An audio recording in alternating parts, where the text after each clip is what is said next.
Congratulations, आपका खेल लोगों को काफ़ी पसंद आया, आपको लोग काफ़ी पसंद कर रहे हैं, लेकिन कहीं ना कहीं कहा जा रहा है, लोग ऑडियंस कह रही है कि ये जो एविक्शन था अनफेयर था, तो इस पर आपका क्या रिएक्शन है? बिल्कुल सही कहा जा रहा है। ये जो एविक्शन हुआ है, मैं एविक्ट हुई हूँ इस गेम से, वो अनफेयर था। मुझे इस गेम में अभी और खेलना था, मैंने तो खेलना स्टार्ट ही नहीं किया था। और मैं अगर निकली हूँ इस घर से तो वोटिंग की वजह से नहीं निकली हूँ। मुझे पूरा सपोर्ट मिला है जनता का, पर जो अंदर घर वाले थे, घर वालों की वजह से जो है मुझे इस गेम से आउट होना पड़ा, निकलना पड़ा। तो ऐसे कौन से घर वाले लग रहे थे आपको कि जिन्होंने कहा कि आपको निकलना चाहिए, जिन्होंने आपको सपोर्ट नहीं किया? जी, सबसे पहले दीपक जी, क्योंकि उन्होंने मुझे नॉमिनेशन की उसमें डाला था, और दूसरा नेजी भाई। और नेजी भाई का मुझे बुरा नहीं लगा, क्योंकि उन्होंने कल के एपिसोड में बोला है कि मैं बहुत मतलब मुझे बहुत बुरा लग रहा है कि पायल मेरी वजह से गई है, और शायद मेरा वो डिसीजन गलत था। तो जो एक थोड़ा सा दुख था मुझे भाई को लेके कि उसने उन्हें ऐसा बोला, वो अब क्लियर हो गया है कि उनको ये एहसास हो गया कि उनकी वजह से आज मैं उस गेम में नहीं हूँ। पर दीपक जी के लिए मुझे बिल्कुल भी सरप्राइज़ नहीं हुआ, क्योंकि वो ऑलरेडी अपने दिमाग में ये चीज़ बिठा के बैठे थे कि ये तीन लोग एक ही घर से आए हैं और इनके तीन वोट एक साथ हैं, ये मिलके खेलेंगे। उन्होंने हमें इंडिविजुअल देखा ही नहीं, और वो चाहते ही नहीं कि हम इंडिविजुअल इस गेम में रह के खेल सकें। वेल आपने दीपक जी की बात करी, मैं बात करूँ नीरज जी की।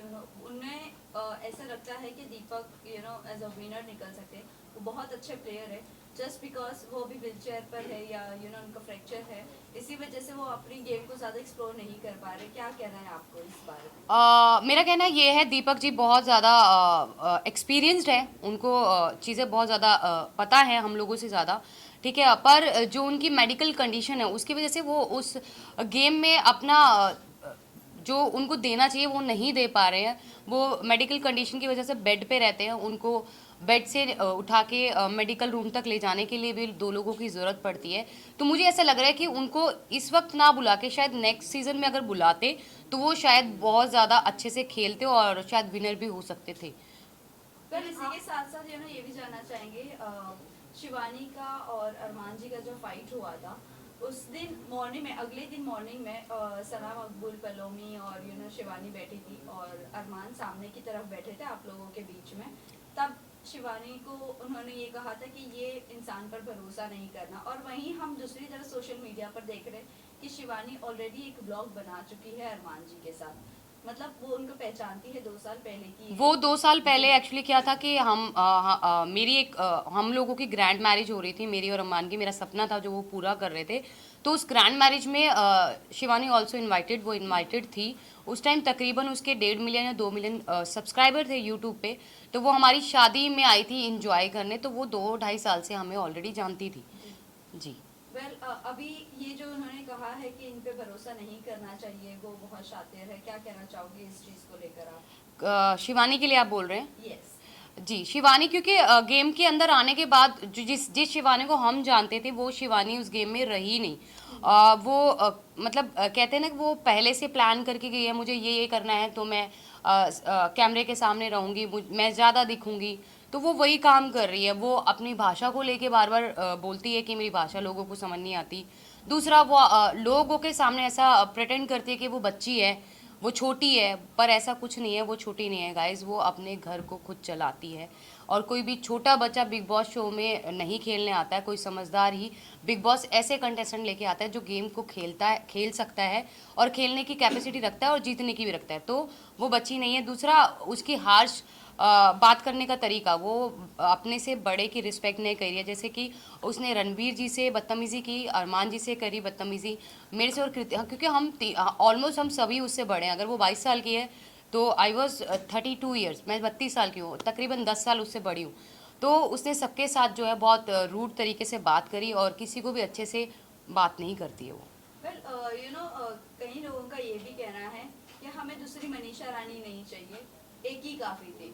तो आपको लगता है वो मनीषा रानी बनने की कोशिश कर रही है और दिल जीतने की कोशिश कर रही है लोगों को? पर जो मनीषा रानी ने जो खेला और उसने अपने आप को जो दिखाया है बिग बॉस में, वो एक पॉजिटिव वे से, उसकी सिर्फ लैंग्वेज सेम थी पर वो बिल्कुल भी अपनी शिवानी जैसी बिल्कुल भी नहीं थी। उसका नेचर बहुत ही अच्छा है और शिवानी जो है लोगों को डोमिनेट कर रही है। वो जिस तरीके से चिल्ला चिल्ला के बोलती है अपनी बात आगे रखने के लिए, वो चिल्लाती है लोगों के सामने, बदतमीजी करती है।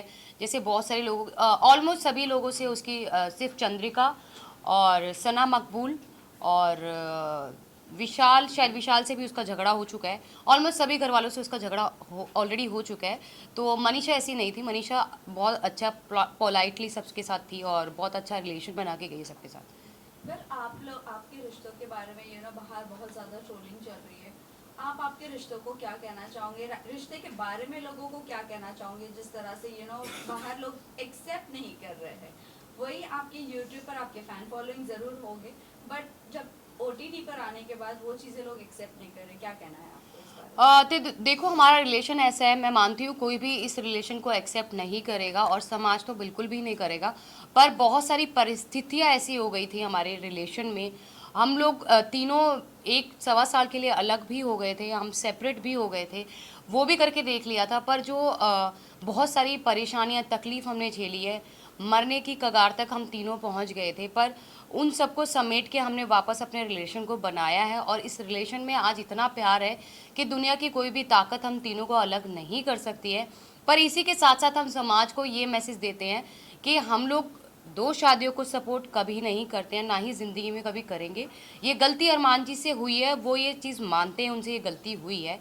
बहुत सारे लोग बोलते हैं कि हम पॉलीगमी को सपोर्ट करें 2 शादियों को। नहीं जी नहीं, हम बिल्कुल भी नहीं कर रहे हैं।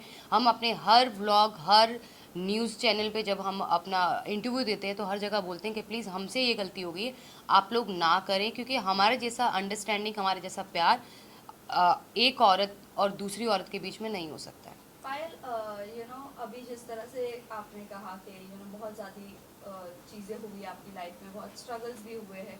अब जब आप बिग बॉस पर आते हो और इतना डार्क फेस को वापस से एक बार रिपीट किया जा रहा है, सेम चीज़ें रिपीट की जा रही है, ये कितना मेंटली टॉर्चर है? और इससे अभी उगना चाहोगे या वहीं पर वो सब मेमोरीज अभी रिकलेक्ट करते रहना? नहीं नहीं, बिल्कुल भी रिकलेक्ट नहीं करना। अब उस फेज को हम बिल्कुल भूल चुके हैं। पर क्या होता है ना कि आपकी कुछ चीज़ें, जो कुछ इमोशन जुड़े होते हैं आपकी लाइफ के साथ, तो वो उस समय के साथ भी हमारे थोड़े, मेरे अलग हैं, अरमान के अलग है, कृतिका के अलग है, इमोशंस हैं।